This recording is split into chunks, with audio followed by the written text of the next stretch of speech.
Amigos de noticias de hoy, tengan muy buenos días y un excelente 1 de agosto. En este video vamos a hablar sobre que Donald Trump no desencadenó el caos político actual. Fueron los años 90. Comenzamos.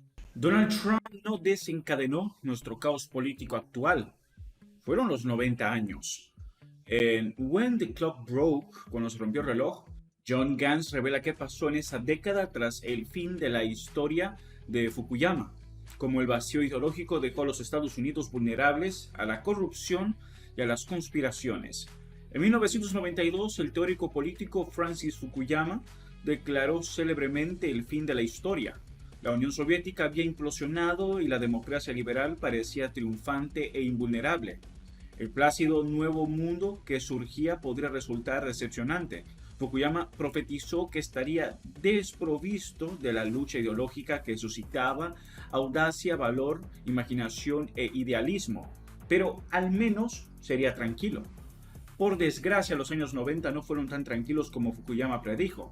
En una nueva historia del fin de la historia, When the Clock Broke, Conmen, Conspiracists, and How America Cracked Up in the Early 90s, el periodista John Gass muestra cómo un país despojado de sus enemigos externos se volvió hacia adentro y devoró a los suyos. A los expertos les gusta caracterizar la carrera política de Donald Trump como sin precedentes, pero en realidad tiene muchos precedentes, como demuestra Gantz en este relato irónico y atractivo de los antepasados corruptos y chiflados del expresidente. La historia, como dice el tópico, la escriben los ganadores, comienza Gantz.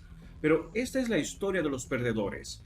Entre los perdedores figuran figuras tan risibles y amenazadoras a la vez como el líder del Ku Klux Klan, David Duke, el supremacista blanco y reaccionario Pat Buchanan y el chiflado populista inconformista Ross Perot, todos los cuales se presentaron a las elecciones presidenciales de 1992. El ciclo electoral resultante fue un circo, pero también una advertencia que la clase dirigente ignoró por su cuenta y riesgo, con resultados desastrosos aunque tardíos. Los supuestos demagogos de la época pudieron imponerse porque la historia estaba lejos de haber terminado para la mayor parte del país.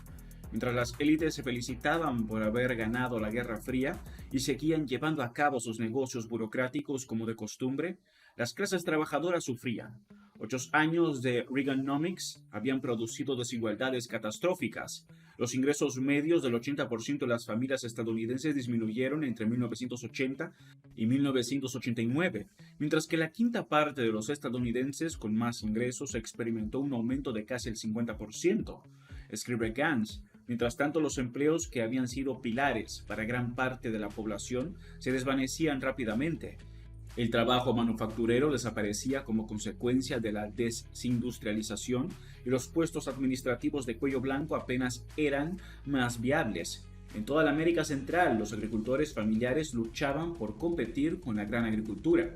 Los rechazados de lo que el presidente George Bush padre denominó de forma bastante amenazadora el nuevo orden mundial se sintieron traicionados por sus líderes. En todo el país, en 1992, escribe Gantz, las encuestas mostraban descontento con todas las opciones sobre la mesa en las primarias. Estaban Bush, un decepcionante y anodino candidato, y Bill Clinton, un liberal con una beca Rhodes y el favorito de la sociedad de Washington. Como era de esperar, la victoria de Clinton no aplacó la creciente ola de resentimiento y desafección. Alineados de los centros de poder y hambrientos de chivos expiatorios, los estadounidenses blancos de clase trabajadora urdieron teorías conspirativas y arremetieron contra el multiculturalismo y la corrección política. El patrioterismo incendiario que siguió, primero en el periodo previo a la presidencia de Clinton y luego durante las décadas siguientes, no fue una sorpresa para nadie que prestara atención. Por desgracia, pocos liberales lo estaban. A los devotos de los escritos pugilísticos de Gantz sobre Substack, puede sorprenderles la moderación que muestra en su primer libro, When the Clock Broke. Es una obra de historia narrativa comparativamente ligera en confrontación y polémica. En lugar de insultar a sus adversarios, cosa que Gantz hace bien y a menudo merecidamente, recurre a estudios de personajes que se convierten en hábiles ejercicios de crítica política. En un pasaje característicamente astuto, pinta un retrato revelador del primer presidente Bush como criado para gobernar, no para dirigir. había sido más feliz como líder del superclub secreto para chicos privilegiados de la nación, la agencia central de inteligencia, y se llevó consigo los clichés y comportamientos de un burócrata. Gantz también guarda un extraño silencio sobre la cuestión de Trump. Incluso cuando los paralelismos entre el pasado y el presente son más evidentes, Gantz deja que los lectores los descubran.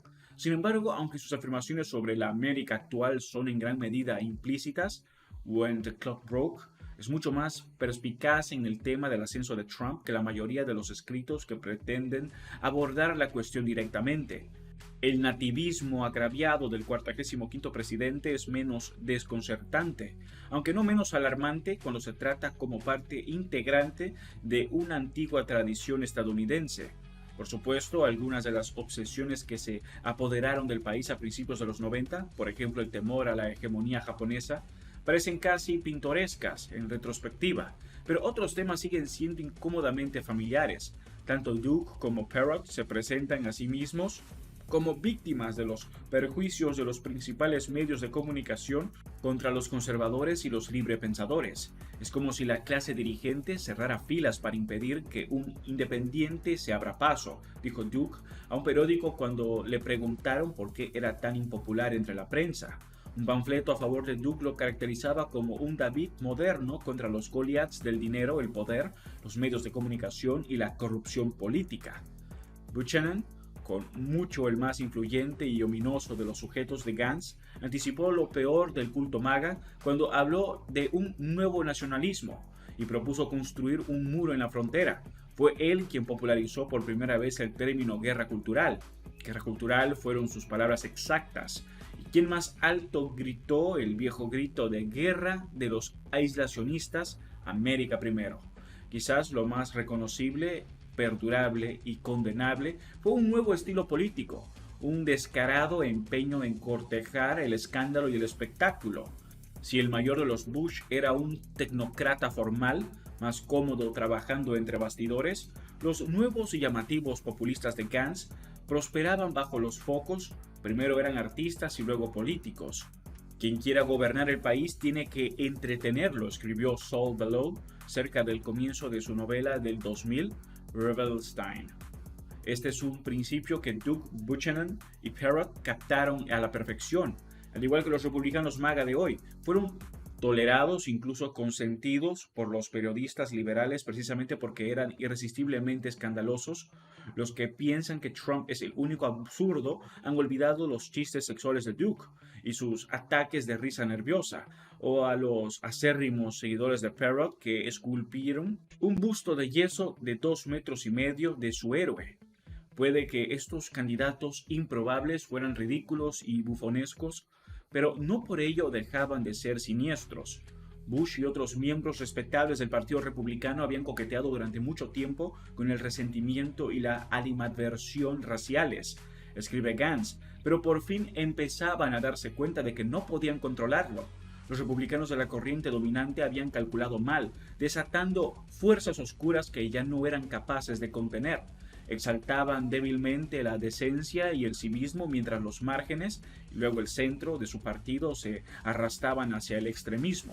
Los que se oponen a la extrema derecha tienen una desafortunada tendencia a caracterizarla como una coalición de tontos desventurados, incapaces de reunir ideas y por tanto por debajo de una consideración seria.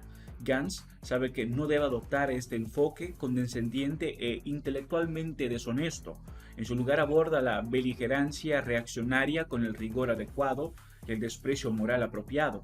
Entiende que los fanáticos trumpianos y sus antepasados políticos forman parte de un movimiento como cualquier otro.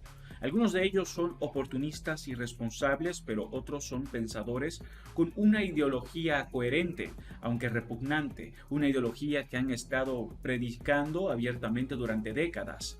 En 1992, el economista libertario Murray Rothbard no se molestó en ocultar su agenda cuando despotricó ante una multitud en un club conservador.